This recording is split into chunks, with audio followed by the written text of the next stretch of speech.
Assalamualaikum warahmatullahi wabarakatuh.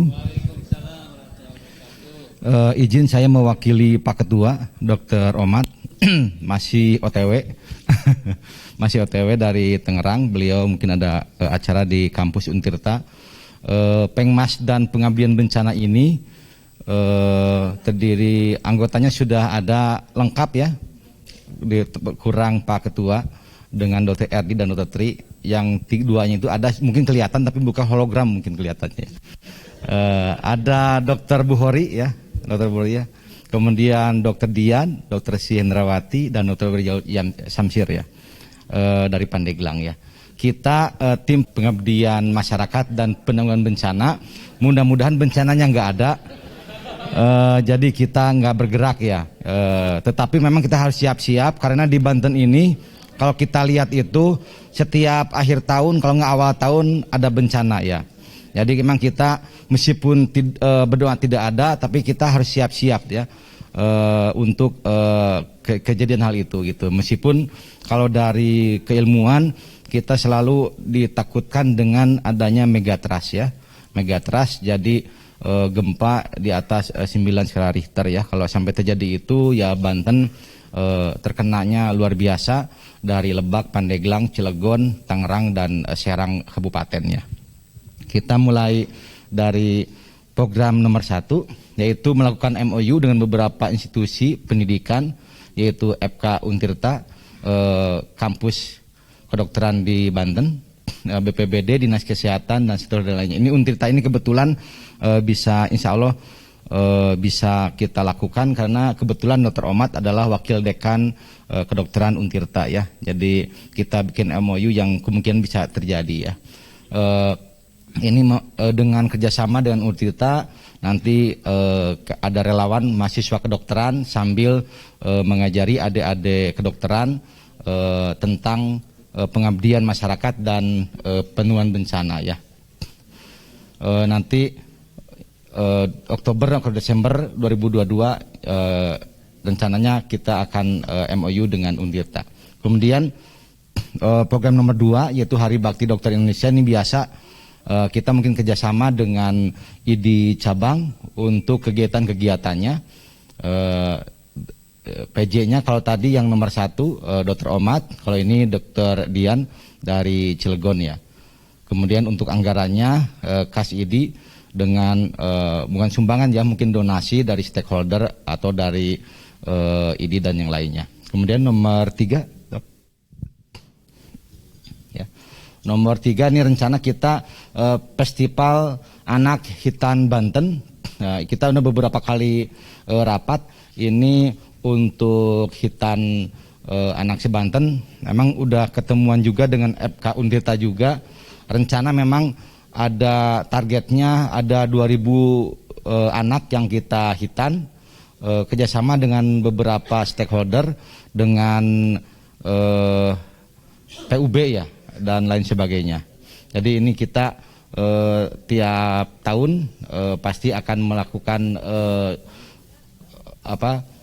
hitanan massal kerjasama dengan ID cabang.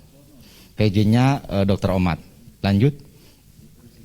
Yang nomor 4 kampanye edukasi dan pencegahan stunting bagi masyarakat. Ini kita kerjasama juga dengan ID, terutama ID cabang bagian kalau kayak di Serang mungkin ID cabang bidang kesehatan anak. Tapi kalau mungkin di cabang yang lain biasanya ada yang nyatu juga kesehatan ibu dan anak ya. Karena memang stunting ini jadi prioritas juga karena salah satu masalah di Banten.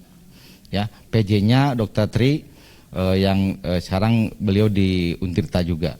Kemudian program yang kelima pelatihan BLS untuk pelajar dan mahasiswa atau BHD ini ya. Karena memang Banten ini salah satu kalau dilihat penyakit kita secara umum penyakit jantung ini sangat luar biasa meningkat.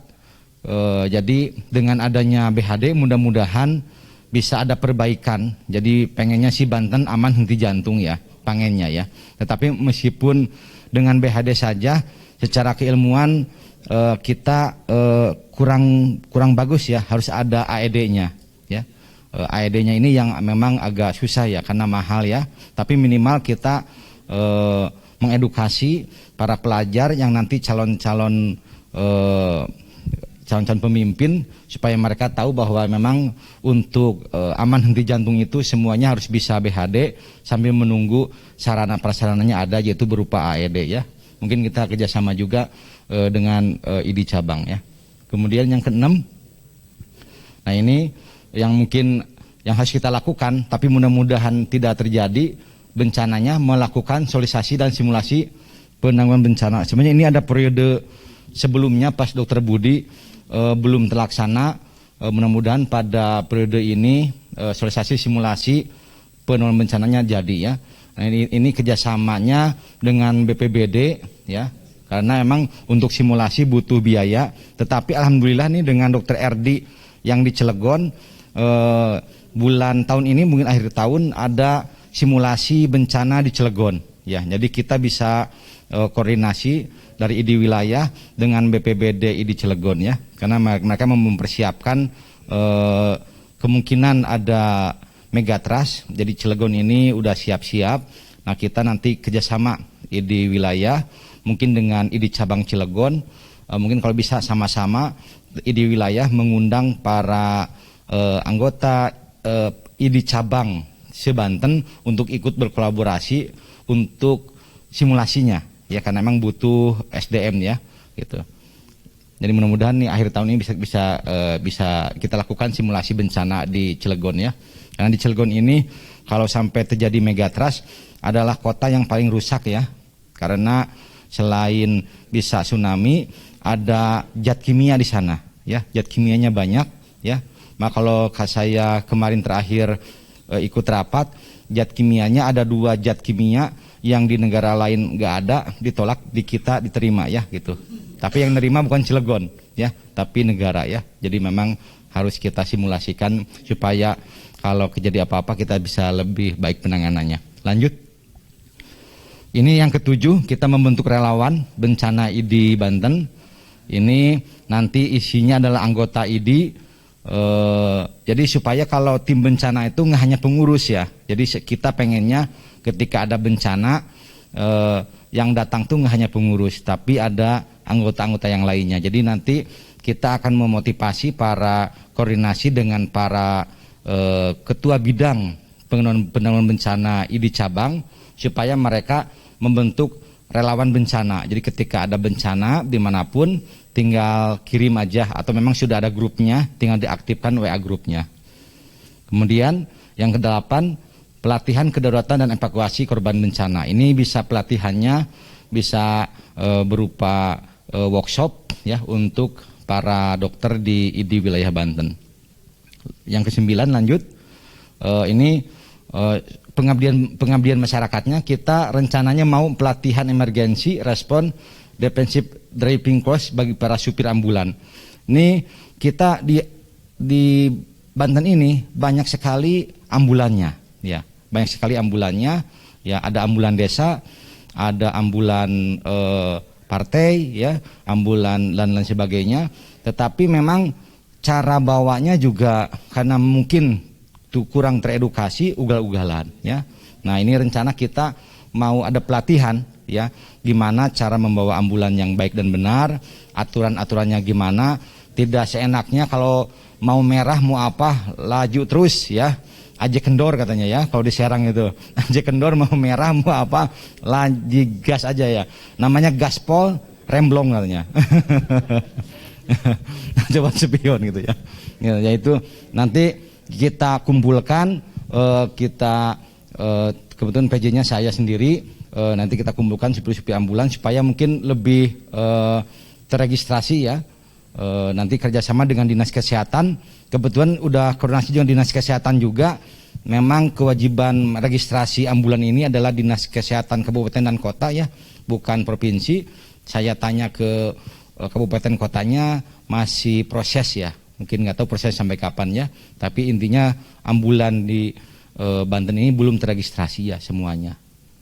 Yang terakhir dok, nah ini mudah-mudahan tidak terjadi ya, yang ke-10 yaitu pengiriman tim bantuan kemanusiaan pada korban bencana. Yang ini mudah-mudahan tidak terjadi, cukup stop hanya di simulasi saja ya.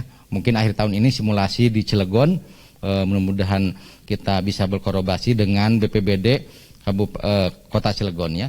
Kalau pengiriman bantuan sama mungkin seperti dulu di Pandeglang ya Bro ya. Pandeglang di wilayah, di cabang semuanya berkolaborasi di Pandeglang membantu masyarakat Pandeglang. Tapi kalau ini sih yang 10 mudah-mudahan tidak terjadi, meskipun secara keilmuan dari para ahli gempa 9 skala Richter itu pasti terjadi, cuma waktunya yang nggak tahu ya, tapi pasti terjadi ya, cuma waktunya nggak tahu ya. Kita hanya bisa mempersiapkan hal terburuk, bagaimana penanganannya itu dengan banyak simulasi ya. Mudah-mudahan simulasi di Cilegon tahun 2022 akhir ini bisa dilanjutkan dengan simulasi di tempat yang lainnya.